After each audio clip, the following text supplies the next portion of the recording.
Bien, salut à tous, c'est Graven pour ce 10e épisode sur la création d'un jeu en Python. Dans la dernière partie de cette série, nous avions complété le set de monstres en y ajoutant un alien qui était certes moins rapide que les autres entités, mais qui faisait plus de dégâts. Aujourd'hui, pour cette 10e partie, nous allons finir le jeu en y ajoutant un système de score pour afficher les points obtenus, ainsi que différents effets sonores lorsque le joueur va tirer un projectile, qu'une météorite va tomber sur le sol, ou également au démarrage et à la fin du jeu. Alors trêve de bavardage, on va commencer tout de suite le développement. C'est parti pour ce dernier épisode de Pygame. Bien, commençons par le commencement. La première étape va être de créer un système de score qui va permettre de pouvoir compter le nombre de points obtenus par le joueur chaque fois que ce dernier va tuer un monstre. Pour ce faire, on va d'abord devoir définir le nombre de points par défaut au chargement du jeu. Dans la classe game et dans le init, on va pouvoir ici faire qu'au chargement du jeu, on puisse mettre le score à 0. Pour ça, rien de très compliqué, il nous suffit de faire dans la base self un nouvel attribut qu'on va appeler score et qui sera par défaut égal à 0, tout simplement. Ce nombre de points, il va évoluer pendant la partie, mais surtout à la fin de cette dernière, il va falloir qu'on le remette à 0. Sinon, à la prochaine partie, il reprendra avec le nombre de points actuel. Donc vous allez pouvoir descendre un petit peu plus bas et dans le Game Over, lorsque la partie se finit, on va pouvoir ici remettre le nombre de points à 0, faisant self.score égale à 0. Parfait, on vient de boucler le cycle d'une partie. Alors là, vous allez me dire, ok Graven, c'est top tout ça, mais le nombre de points, ce score, on a envie de l'afficher pour que le joueur puisse le voir sur l'écran. Et c'est tout à fait possible et c'est ce qu'on va voir tout de suite. Pour ce faire, on va rendre ça dynamique lorsque la partie est chargée et dans la méthode update qui est juste ici. Vous allez descendre un petit peu plus bas et on va pouvoir se rendre à l'intérieur de cette méthode update pour pouvoir afficher le score sur l'écran. Alors pour faire ça, ça va se dérouler en 3 étapes. D'abord, il va falloir créer une variable pour définir la police d'écriture. Donc elle va s'appeler font et ce sera égal à mon module pygame.font.sysfont qui va permettre de récupérer les polices d'écriture du système, celles qui sont donc par défaut. Vous voyez à ce niveau-là qu'on nous demande différents arguments qui peuvent être plus ou moins optionnels. Le premier est important, c'est le nom de la police d'écriture par défaut. Qu'entre guillemets, je vais mettre par exemple monospace. On viendra changer ça par la suite avec une police d'écriture personnalisée. Le deuxième argument, quant à lui, ça va être la taille du texte. Donc on va mettre par exemple 16 pixels, mais encore une fois, ça dépend de l'élément que vous voulez injecter et surtout de l'importance graphique que vous voulez lui donner. Tout simplement. Alors voilà, vous avez créé votre police. Maintenant, qu'est-ce qu'on va en faire? Eh bien, grâce à cette police, on va pouvoir créer autant de rendus de texte que l'on souhaite. Je vais sauter une ligne à nouveau et je vais créer mon premier texte qui va s'appeler score text et qui sera égal à font.render, comme ceci. Lorsque vous voulez créer un nouveau texte, vous utilisez votre police d'écriture et grâce à la méthode render, vous allez pouvoir créer un nouveau texte en utilisant cette police d'écriture. Donc dans render, je vais mettre par défaut ce que je vais afficher comme texte, par exemple score, 2 points, et ici le score en question. Alors pour afficher ce score en question, vous avez tout un tas de techniques différentes. On peut utiliser le point format, les plus avec les arguments, mais moi je vais faire encore plus simple, je vais utiliser le fstring qui va me permettre de pouvoir mettre ici entre accolades le nom de la variable que je veux injecter, donc c'est self.score, et pour dire qu'elle doit être prise en compte et être formatée comme texte, je vais mettre juste devant le premier guillemet un F pour pouvoir générer ça de la sorte. À partir de maintenant, si par exemple ici j'ai 100 points, ça va faire score de point 100. Si j'en ai 20, score de point 20. Ce qui est bien, c'est que ça va automatiquement s'actualiser. On va rajouter ensuite d'autres paramètres optionnels, comme par exemple l'anti-alias qui va être à 1, et également, entre parenthèses, la couleur de ce texte. Donc si par exemple vous voulez mettre en noir, vous allez mettre 0,0,0 tout simplement. Alors ce texte, vous pouvez changer la couleur, mais ça va dépendre de la couleur RGB. Donc comme on l'avait fait pour la barre de niveau ou la barre de vie, c'est le même fonctionnement. Vous mettez ici le code RGB. Parfait. Donc une fois que vous avez défini votre score texte, votre texte a été rendu, il va falloir maintenant l'injecter sur la fenêtre grâce à la méthode Blit. Donc on l'avait déjà vu dans les premiers épisodes, c'est tout simplement un coup de screen.blit. Entre parenthèses, le premier argument ce sera notre texte, donc score texte. Et enfin, le deuxième, ça va être la position en X et en Y de cet élément. Donc entre parenthèses, on va mettre un tuple avec la valeur de X. Donc on va le mettre à 20 pixels de droite à gauche et également 20 pixels de haut en bas. Ça veut dire que notre texte va être affiché en haut à gauche de l'écran avec un léger décalage, une petite marge de 20 pixels. On essaye, je lance le jeu, et si maintenant j'appuie sur Play, on peut voir que j'ai bien mon texte qui s'affiche. Donc ça fonctionne parfaitement. Parfait. Alors là, certains d'entre vous auraient envie de me demander comment on change cette police d'écriture par défaut qui n'est pas excellente. Je vais vous montrer maintenant comment faire pour mettre votre propre police d'écriture. Tout d'abord, vous allez vous rendre sur Google. On va chercher ici Google Font, qui est un site sur lequel vous avez plein de polices d'écriture différentes. Donc rendez-vous sur le site, je vous le mettrai en description. Et là, vous allez chercher la police d'écriture de votre choix. Par exemple, celle-là est pas trop mal, je vais cliquer dessus. Et pour la télécharger, j'ai juste à aller en haut à droite dans Download Family. Et voilà, la police d'écriture a été téléchargée. J'ai juste maintenant à venir la récupérer sur mon bureau. Donc je prends le point .ttf, tac. Et ce point .ttf, je peux très bien le glisser dans mon dossier Assets. Comme ceci, parfait. Donc là, vous voyez que maintenant, dans vos assets, donc vous voyez que maintenant, vous avez cette police d'écriture à ce niveau-là. Si vous trouvez qu'elle est compliquée à désigner, vous pouvez très bien faire un clic droit pour venir la renommer, refactor, rename, et je vais l'appeler simplement My Custom Font, comme ceci. Parfait. On peut fermer le dossier Assets. Et maintenant, à la place de définir ici une police d'écriture qui est par défaut dans le système, on va dire à Pygame d'aller charger cette police d'écriture customisée. Pour ça, rien de très compliqué. On va faire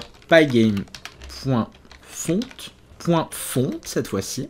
En premier argument, on va mettre le chemin pour accéder à ce fichier. Donc c'est dans Assets et ça s'appelle mycustomfont.ttf. Donc je mets assets/mycustomfont.ttf. Donc ça, c'est la première étape. La deuxième étape, ça va être, comme pour le sysfont, de mettre la taille du texte. Donc je vais le mettre en plus grand, par exemple 25 pixels. Et là, on est bon. Ça va charger à chaque fois la police d'écriture et venir rendre le texte avec cette dernière. Je lance le jeu, on appuie sur Play et s'il trouve bien le chemin, vous verrez que ça fonctionne parfaitement bien et la police d'écriture a été ajoutée. Maintenant, pour des soucis de référence, il vaut mieux mettre ce chargement de police d'écriture de manière un peu plus générale, puisque sinon ça va le faire à chaque fois qu'on appelle la méthode update. Donc pour ça, vous allez pouvoir copier ce code ou faire CTRL-X si vous voulez à la fois le copier et le supprimer, et on va venir le mettre dans les propriétés du init. Donc dans les attributs, je vais mettre ici, par exemple, juste avant de mettre le score, on va mettre self. Et je vais pouvoir coller cette propriété. Donc self.font égale pygame.font.font. À partir de maintenant, vous aurez une erreur puisqu'il ne trouve plus la variable locale font. Il vous suffit de rajouter juste devant un self.font. Comme ceci. On essaye à nouveau. J'appuie sur Play et on peut voir que ça marche. Super. Maintenant, on pourrait se dire que c'est suffisant, mais notre nombre de points n'est pas encore changé à chaque fois qu'on tue un nouveau monstre. Donc comment rajouter des points quand on tue une entité? Eh bien c'est très simple. On va se rendre dans la classe Monster. Classe, on avait déjà géré toute la dynamique d'un monstre et notamment lorsqu'il subissait des dégâts, on avait la détection de lorsqu'il était en dessous de 0 puisque c'est là où il devait réapparaître et donc c'était là forcément qu'il mourrait par la même occasion. Donc on va faire que lorsqu'une entité meurt, lorsqu'un monstre décède dans notre jeu, c'est ici qu'on va ajouter le nombre de points à ce score. Donc pour ça, rien de très compliqué. Il suffit de faire un coup de self.game.score et de venir ajouter le nombre de points souhaités. Par exemple, on va rajouter 20 points à chaque entité tuée. On essaye, je lance le jeu, play, et normalement, à chaque fois que je vais tuer un monstre, vous allez voir que le nombre de points va s'actualiser. Regardez, je suis passé à 20 points. Là, lorsque je vais tuer mon alien, je vais avoir encore plus de points, et ainsi de suite. Donc ça fonctionne parfaitement. Alors cet ajout de points que vous avez mis là, vous avez tout à fait la possibilité de créer une méthode pour le dynamiser. C'est-à-dire qu'au lieu de le mettre comme ça en dur, on pourrait très bien faire appel à self.game.add_score, une méthode qui pour l'instant n'existe pas, et lui dire tu vas m'ajouter 20 de score. Comme ça, dans Game, on peut directement faire un appel à cette méthode. Donc je vais la définir ici.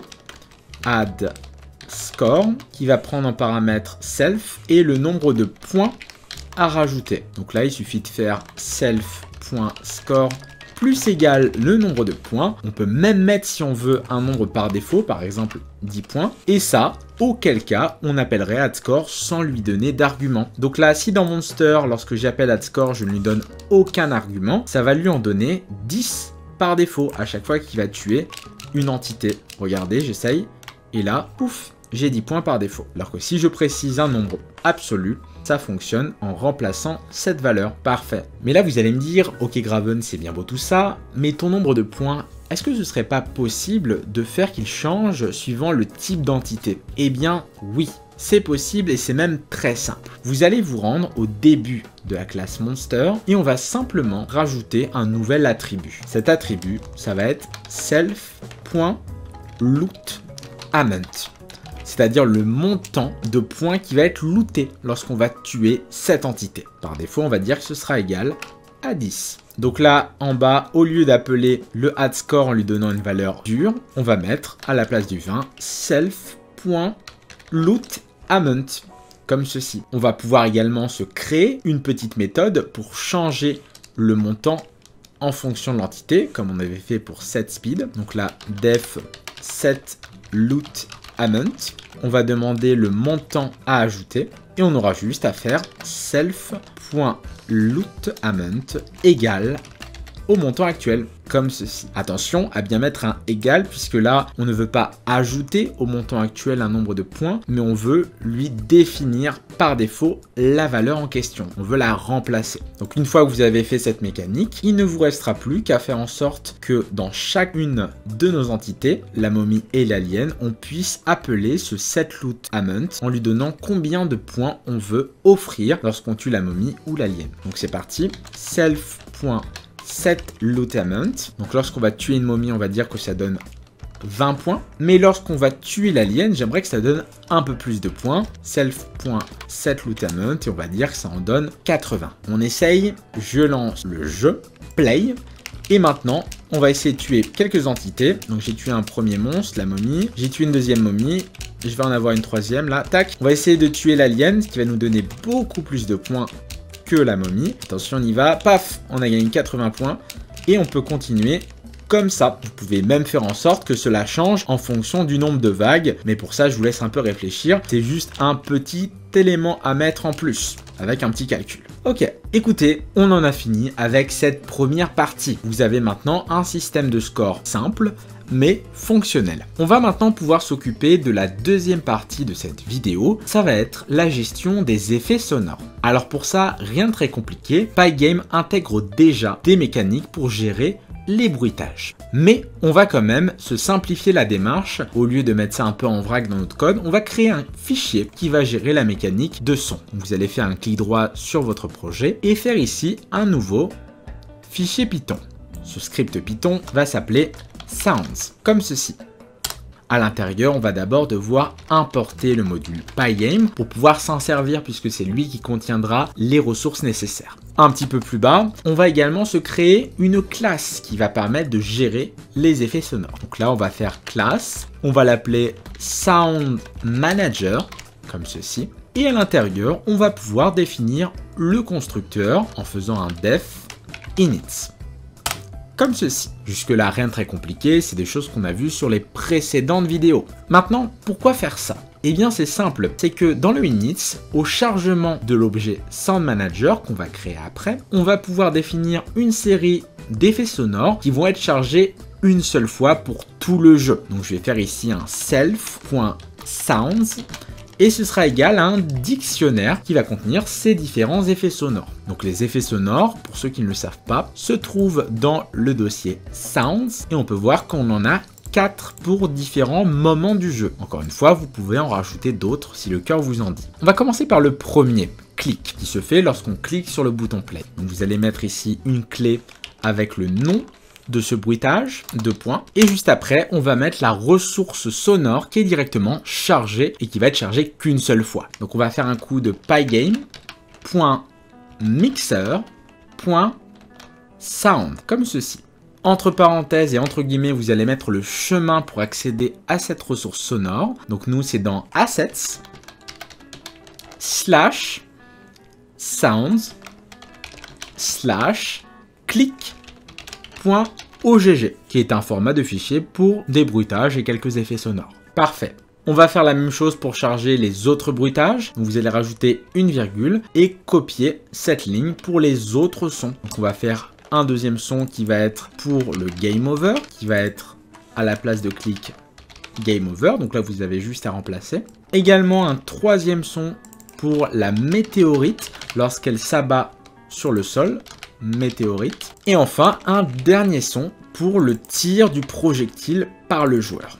Tir.ogg. Parfait. Donc là, vous avez fait le plus gros du travail. Ce que je vous ai fait faire, ça a du sens, puisque maintenant, si on se crée ici une méthode qui va s'appeler play, comme ceci, on pourrait demander quel est le nom du son à jouer. Et si on veut savoir le nom du son à jouer, et si on veut maintenant connaître en fonction du nom du son le bruitage à jouer, on a juste à aller regarder dans self.sounds le son qui porte la clé du nom qui a été donné. Donc si on nous fait play avec click, entre parenthèses, c'est comme si ici on avait fait self sound en mettant click comme clé. Donc ça permet d'avoir quelque chose de dynamique. Et là, ça va nous donner la ressource sonore en question. Donc à partir de là, on n'a plus qu'à faire un point play pour jouer le son. On peut même le faire jouer plusieurs fois si on a envie, hein. Mais l'objectif là, c'est de le jouer une seule fois puisque c'est juste un bruitage. Et à partir de maintenant, je vais pouvoir me servir de Sound Manager pour venir jouer mes différents sons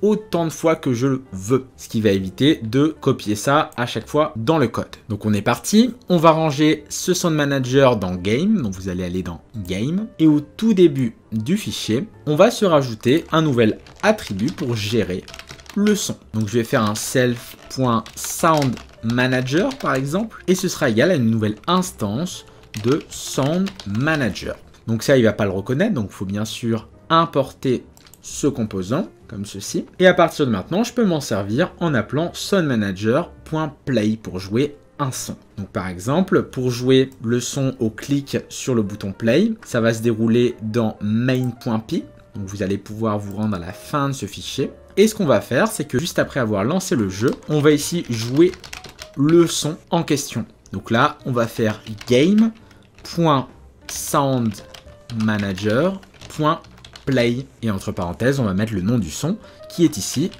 click, comme ceci. On essaye, je lance le jeu, j'appuie sur play et là, vous avez entendu le son qui se fait lorsqu'on appuie sur le bouton play. Vous êtes libre de le changer, bien évidemment. Si vous avez une erreur en console à cette étape, c'est que le chemin que vous avez spécifié n'est pas bon, ou alors que lorsque vous appelez play, il n'a pas trouvé la bonne ressource. Donc attention, comment vous l'écrivez à ce niveau-là, c'est vous qui définissez vos propres clés. On va pouvoir mettre maintenant les autres sons, une fois qu'on a cette mécanique enclenchée. Donc Game Over, ça va être bien sûr dans Game. On va descendre un petit peu plus bas, hop. Et dans le Game Over, on va pouvoir ici jouer le son en faisant self.soundmanager.play. Et là, on n'oublie pas de mettre game-over. J'essaye à nouveau, play.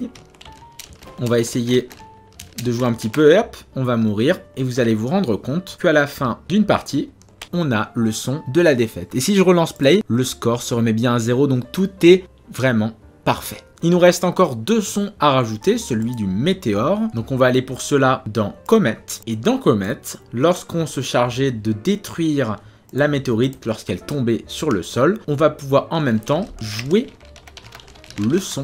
Donc là, self.cometEvent.game. Donc d'abord, je dois accéder à un objet game puisque c'est lui qui contient Sound Manager. Et une fois que j'ai Sound Manager, je peux faire un point play pour jouer le son météorite. Comme ceci. Allez, on fait le dernier son, le tir. Donc ça, c'est chez le joueur qu'on gère ça. Donc on va aller voir ça dans le Launch Projectile. Et là, on va jouer le son à nouveau. Self.game.soundmanager.play. Et on va mettre ici le tir. C'est parti. Le test final, j'appuie sur play. Et si maintenant je lance les projectiles, je vais avoir mes petits sons. Et la mécanique générale et fonctionnelle. On va essayer d'avoir la complète. Donc là, c'est les tirs que vous entendez à l'heure actuelle. Je vais essayer de finir la vague pour avoir accès aux météorites. Hop, tac, tac, tac. Attention, encore un alien à tuer. Est-ce qu'on va y arriver? Ça va, on est très très large. Hop. Et donc là, vous allez voir que quand les météorites tombent sur le sol, on va avoir un petit effet sonore. Paf, paf, paf. Allez, je vais me suicider maintenant pour la dernière partie. Ah, il reste une petite météorite qui était toute calme. Bon, à ce niveau-là, vous pouvez remettre la vitesse que vous voulez sur les météorites puisqu'on a changé le nombre de FPS. On repart sur le cycle actuel et maintenant, je vais me tenter de me suicider. Parfait. Alors pour ceux qui le souhaitent également en petit bonus, je vais vous proposer maintenant, au lieu qu'on appuie sur le bouton play, de pouvoir appuyer sur la barre d'espace pour lancer le jeu directement. Je pense que ce sera intéressant pour vous, que vous puissiez rajouter cette petite fonctionnalité supplémentaire. Donc on va retourner une dernière fois sur notre code et on va se rendre dans le main.py. À cet endroit, on avait déjà géré toute cette mécanique. Et là, ce qu'on a juste à faire, regardez, c'est lorsqu'on appuie sur espace, on a juste à vérifier qu'on est sur l'écran d'accueil ou non. Donc si on appuie sur espace, ça va lancer un projectile. Mais ce lancement de projectile, on va le faire uniquement si game.isPlaying. Dans ces cas-là, ça lance le projectile. Sinon, si on appuie sur espace, mais que le jeu n'est pas lancé, alors c'est comme si on appuyait sur le bouton play juste ici. Vous pouvez faire les deux instructions similaires à ce niveau-là. On essaye, je lance le jeu, j'appuie sur espace et là, le jeu commence bel et bien. On a désormais fini cette série. Donc voilà un petit peu ce que je voulais vous montrer aujourd'hui. En tout cas, j'espère que cet ultime épisode vous aura plu. Il était très simple, mais c'est important de peaufiner notre jeu comme ça. Allez, sur ce, j'espère que cette vidéo vous aura plu. Comme d'habitude, n'oubliez pas de mettre un j'aime si ça vous a plu, à vous abonner si ce n'est pas déjà fait, à cliquer sur le bouton rejoindre si vous souhaitez me soutenir et être sponsor de la chaîne. Et nous, on se retrouve très bientôt pour de nouveaux formats. C'était Graven, ciao à tous et à la prochaine. Hey, hey.